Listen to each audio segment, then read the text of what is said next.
small town of Coal Hill, Arkansas, in the year 1937, Horace and Bridget Norton gave birth to their youngest of 3 girls, Patricia. Patricia showed a love of literature from a young age, and after graduating from Coal Hill High School in 1954, she attended the University of Kansas City, now known as the University of Missouri in Kansas City, and received a Bachelor of Arts in English Literature and Language. With her love of the English language at the forefront of her mind, Patricia dreamed of becoming a librarian. But she began her career focusing on a burgeoning new language, that of computers. Computer programming began in the late 1800s with another inspirational woman, mathematician and analyst Ada Lovelace. While Lovelace was considered the founder of scientific computing, it wasn't until the 1940s that computer coding became prevalent in the workplace. Even then, it was still in its early years, and the working world was very much a men's club. Patricia was approached by AT&T, and they offered to teach her the skills to jump into computer coding. At the time, it was off the track of her library trajectory, but this was the first step in a long and successful career.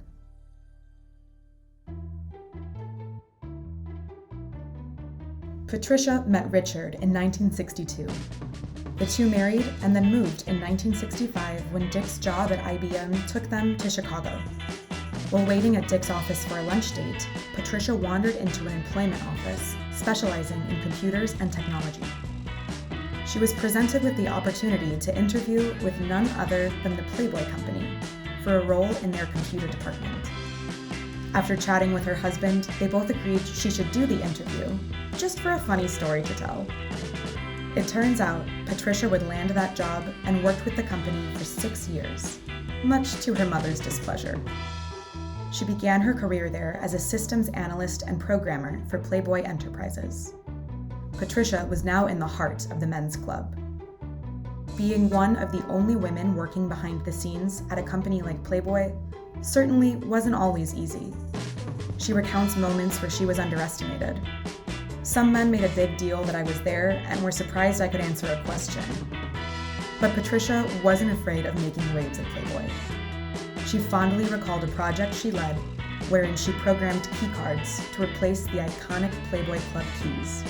A change she said was certainly critiqued, but an important change for the company. Her tactical moves at Playboy did not go unnoticed. Her supervisor recognized her achievements and encouraged her to reach for more successes when she was approached by Encyclopedia Britannica and offered a position as the director of the computers department. While this may not be the library Patricia had once dreamed about, she now found herself surrounded by literature in the form of the longest-running print encyclopedia in history. When her daughter was still in high school, Patricia decided she would go back to school to get her master's degree. Patricia received her master's degree in business administration from the University of Chicago in 1978. She stated, "It didn't so much as help me with what to do or how to do it, but it helped my credentials." Her passion and skill allowed Patricia to work her way up the ladder until she reached the very top and was promoted to president of the North American branch of Encyclopedia Britannica in 1985. She worked alongside men such as Charles Van Doren and Mortimer J. Adler. "I was a pioneer, there's no doubt about that. I'd go to training and very often would be the only woman there. I was the only female manager for a long time." In many ways, Patricia was a trailblazer, but recounts her career much more humbly. "I was really just lucky." As if blazing her own trail wasn't enough, she also set her sights on blazing a trail for others. In 1994, a representative from a local school reached out to Patricia about an interesting philanthropic opportunity, sponsoring a local student's dream of becoming a basketball player. This would eventually be made into the hugely successful 1994 documentary Hoop Dreams, in which Patricia is featured. I was called on by Brother Edwin Dupre. He was trying to raise money to help kids that couldn't otherwise go to those kind of schools. It really touched a soft spot in my heart, and so I decided that my husband and I would participate on a personal basis. It tells the story of a student from the Cabrini Green neighborhood named William Gates, not Bill, who was on a basketball scholarship at St. Joseph's High School in Westchester, Illinois, and needed help covering part of his tuition. Patricia would go on to become Gates' sponsor so that he could continue his dream of playing basketball. I said to him, "What are you going to do this summer?" And he said, well, he didn't know. So I said, well, if you need a job, let me know and I'll see if I can help you.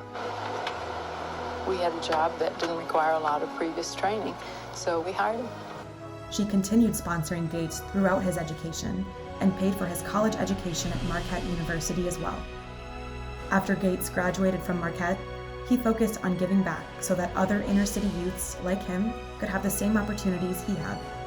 He worked with nonprofits before eventually settling into coaching, and attributes it all to Patricia. He's quoted as saying, "I don't know where I'd be today if Miss Weir wouldn't have given me the money to stay in school. That's why it's so important to me to give back. I owe a lot to her, and I want to show people that I appreciate what she did by doing it this way."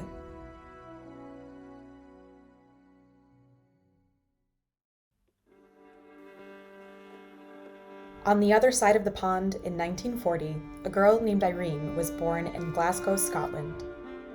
She came from a family of 5 children and 2 orphaned cousins who all shared a home. When Irene was still an infant, the Second World War began. Scotland was hit very hard during this time, and Irene's family fought poverty, hunger, illness, and destruction to survive. Glasgow was specifically targeted during the war because of its coal mines, factories, and shipyards. During World War II, Glasgow was bombed a total of 28 times and suffered the highest number of fatalities of all Scottish cities. In spite of everything, Irene and her family carried on. She was educated by nuns, and all the members of her family went to work as soon as they were able. Her first job was in a tobacco factory that had survived the war. Every penny she earned was immediately turned over to her parents to help provide for their basic needs. The question of who the earnings belonged to never crossed her mind. She was proud to contribute to the household. Irene says that finding joy in the midst of such suffering was the greatest lesson she learned.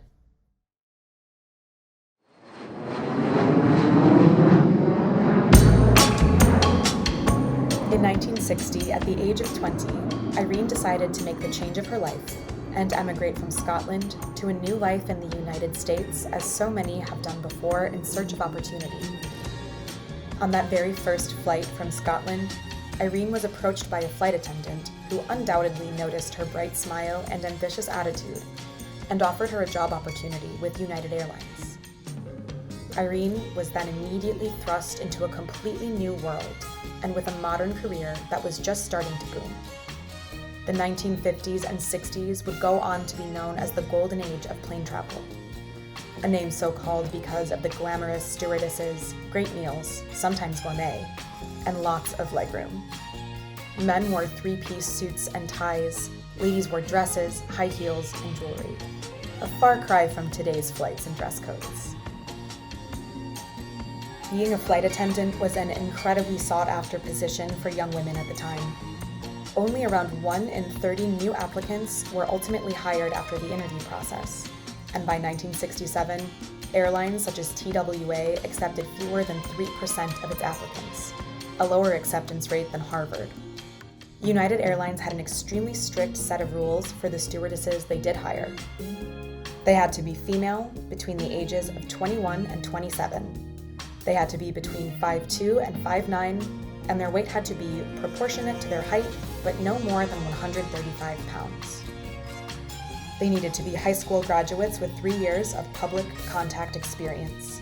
They needed to be deemed as pretty, with no blemishes, a pleasant personality, neatly groomed hair that was no longer than shoulder length, and most importantly, they had to be unmarried and without children. An ad for United in 1967 boasted, "Marriage is fine, but shouldn't you see the world first?" For a girl who had just left Scotland, the opportunity to travel was priceless. But what Irene enjoyed most was the people she got to meet from all different walks of life. She recalled the people she met fondly and said, "Yeah, I loved it, and they loved me."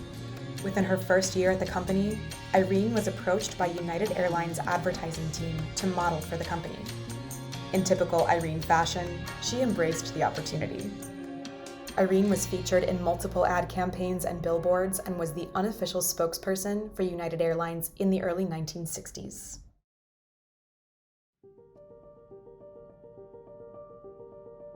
By 1966, Irene's life was about to change yet again. She met a man who proposed marriage, so she was met with a difficult choice: continue the path of the career she loved, or resign. Ultimately, Irene chose marriage and resigned from United Airlines. Irene would go on to have her only child, Carolyn, a few years later. Irene spent the next few decades raising her family and not thinking much of her days in the sky. That was until the mid-1970s, when Irene heard about a lawsuit being filed against United Airlines. A woman named Mary Spragus was forced to resign from her position as a flight attendant in 1966 and complained to the Equal Employment Opportunity Commission, which found probable cause that the airline had violated the Civil Rights Act of 1964. Ms. Spragus then filed a federal discrimination lawsuit in November 1968. The lawsuit was filed after United hired 48 single males as flight attendants and allowed them to stay on the job even if they were married. In early 1970, U.S. District Judge Joseph Sam Perry ruled the no marriage provision illegal and ordered Ms. Spragus rehired. Meanwhile, Carol Romasanta, another former flight attendant, filed a class action lawsuit against United's no marriage policy, and that case was dragged on for years, with 2 rulings handed down on the issue from the U.S. Supreme Court along the way. Carol Romasanta reached out to Irene and a large group of other women who were forced to resign due to marriage, and Irene joined the lawsuit. Negotiations went on for over a year and a half, until 1986, when courts ruled that what United Airlines had done was illegal, and ordered the company to pay nearly $33 million in back pay and reinstate 475 stewardesses who were forced to quit due to marriage. So what this meant for Irene was that she was offered her job back with residual pay and full seniority dating back to the 60s. Irene attended flight school once more and continued her career, happily serving with United Airlines for over a decade. Because of Irene's bravery and her willingness to stand up for herself and other women, she paved the way for a better future for all women.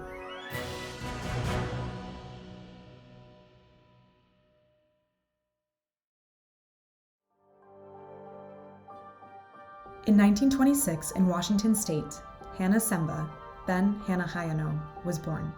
Her father, Taraji Hayano, emigrated from Japan on a freighter in 1906.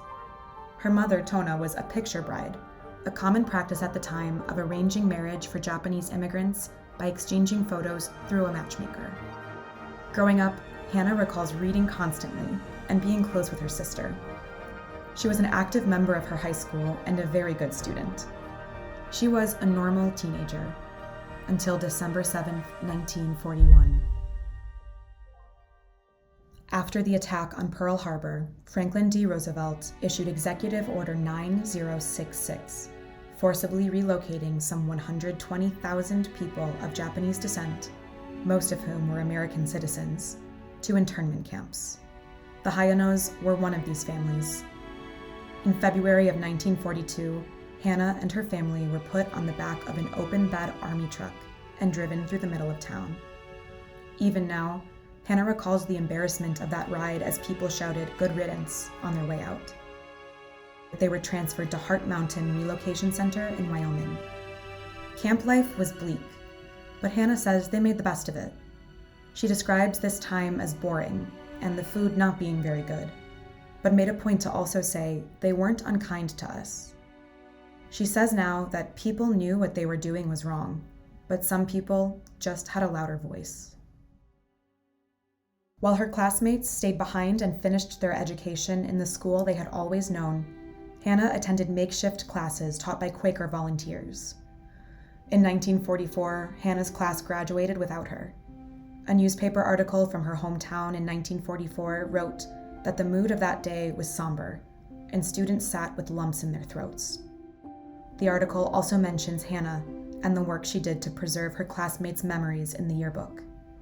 As the war wound down, Hannah and her siblings developed a pipeline to Minnesota, a state offering programs to Japanese Americans displaced by the war. Her brother Joe enrolled at Dunwoody Institute in 1943 to train as a mechanic, and St. Olaf College accepted her sister Mary. Hannah enrolled at McAllister in 1944. Later, she attended the University of Minnesota once their policy changed, and they allowed people of Japanese descent to attend. Hannah would graduate from the University of Minnesota with a degree in food science and nutrition. She went on to become a dietitian and worked to educate nurses on nutrition. She married in 1951 to her late husband, Thomas Semba. They shared 4 children who they raised in the Twin Cities. Each of Hannah's children went on to become physicians. Hannah's resilient spirit, no doubt, imprinted upon them. In 1980, Congress established the Commission on Wartime Relocation and Internment of Civilians to examine Executive Order 9066 and its impact.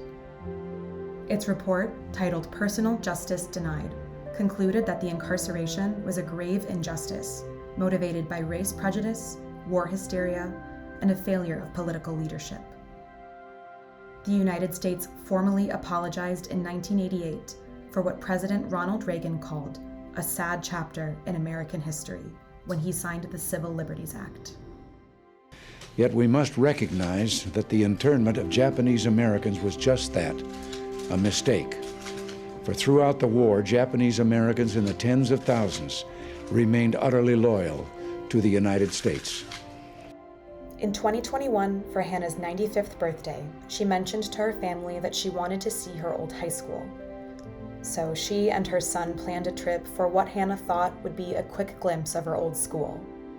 Instead, the school district took the opportunity to right a wrong, School District Superintendent Ishmael Vivanco said, presenting Hannah Semba during a small ceremony with the cap, gown, and diploma she had missed out on 77 years ago.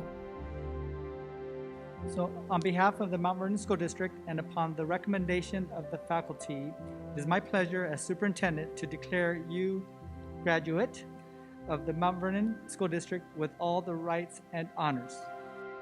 After the war, Semba and her husband rarely talked to their children about their experiences. It was too painful. But she has started speaking about them more openly now, worried about what will happen if she doesn't. In 2015, Hannah returned to the site of the Tule Lake internment camp with her children and grandchildren, and stood where the camp used to be. She smiled with her arms around her family and reflected upon how far she had come.